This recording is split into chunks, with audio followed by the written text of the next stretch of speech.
I'd like to invite Mrs. Mary Steed. I do believe she is the Secretary of the Latah County Republicans, and Mr. Nelson to the stage also, who is the representative for the Latah County Democrats. You'll both have 5 minutes to speak about whatever you want to. Thank you, sir. If you would like to come to the stage.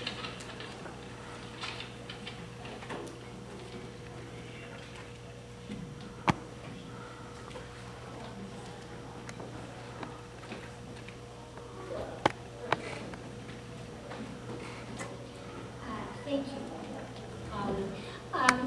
We thought that there would be a state representative here this afternoon, and if that person has arrived for the Yes campaign, would he identify himself? I think the weather may have kept that person from arriving.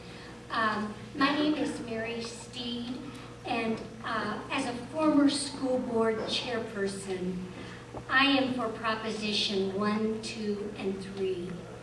People who say that they will vote no and against the children of the state of Idaho because of a flawed process in creating the law, I think are not addressing the question. 2 years ago, the state of Idaho, along with other states, found their tax revenues plummeting in the middle of a recession. Tom Luna began to try to find a way to provide for our children in the face of those decreasing resources. He searched for ways to improve our schools and educational programs with very limited funds available. Proposition 1 has been a law for 2 years. It returns the control of schools to the local taxpayers and parents. Anytime you're conducting negotiations that deal with tax dollars, they should be in open meetings. Voting yes on Proposition 2 will allow teachers to earn a bonus in addition to their salary. It's a way to provide them for additional monies for their leadership roles and for doing an outstanding performance. Yes on Proposition 3, technology and internet will ensure that the children of Idaho, especially those in the rural areas, will have access to quality teachers and courses no matter where they live. This allows rural children access to advanced math and science and foreign languages, which they otherwise would not have because of where they live. Better access provides more choices for those rural children. It allows them to compete in today's society. Having all schools connected to the internet provides the latest technology and information. Teachers can then bring resources into those classrooms that otherwise they wouldn't have. These laws also provide for the opportunity for high school students to earn up to a year of college credit at the state's expense. It saves parents a year of college tuition, the cost of books, room, and board. Vote yes on Proposition 1, 2, and 3, and move Idaho schools into the 21st century for our students. Thank you very much.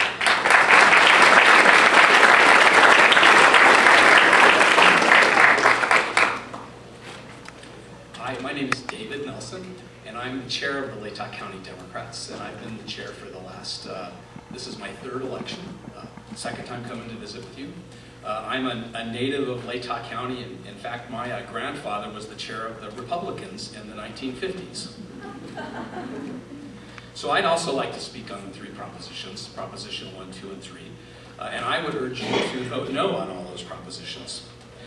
There were good reasons why 75,000 Idahoans signed petitions last year to overturn those 3 education-related laws.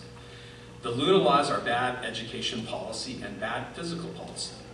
They impose top-down, one-size-fit-all mandates that tie the hands of local school boards, divert money from our already scarce resources, and use that money for expensive laptop and online class schemes that will do nothing to improve student achievement. And I'm against those initiatives really on two reasons. One is really the merits of what they do, and two is the process by the way they were put in place. So first on the merits. Proposition 1 restricts the rights of our Idaho teachers. It restricts negotiations to only being matters of salary for the teachers and not working conditions. Well, our teachers are in the classroom every day and are the best representatives, are the best monitors of those working conditions that our students and the teachers are under, and I think that they deserve to be able to negotiate on their standard working conditions. Two, the bonus system in there is untested. Tying the salary of the bonus of the teachers to test scores there's no evidence that improves student achievement, and this top-down approach ties the hands of our local school boards. And finally, on the technology, 3 minutes. Okay, I got lots of time. Thank you. The technology, the computer classes can reduce money, but they don't really. There's not very much evidence that they improve benefits for all our students. And the law requires that every student in the state take 2 online classes. It's not just a benefit for those rural kids who definitely will benefit from that and can benefit from it now. And the cost of that technology is dragging resources from our schools. You might have seen in the paper this last week that the price to put laptops for all students in the schools is $180 million. Coincidentally, that's about the same amount of money that we've had to raise our local property taxes statewide in the last 2 years. The property, as the state has reduced funding for education, and in real terms it's down 19% in the last 5 years, local school districts have had to transfer that, having to pick up that money to the tune of $140 million in property tax levies at this point. So that's the substance. The other is the process. In the last election, when Mr. Luna was elected, there was no mention of this. He did not run at all on education reform. In fact, he said that the education system was fine in the state of Idaho. And then in the next legislative session, this big change was proposed on everybody. Teachers en masse have not supported this. Administrators have not supported this. Parents have not supported this. But it has been rammed down as a top-down approach to changing education. So I would urge you to vote no on those 3 propositions.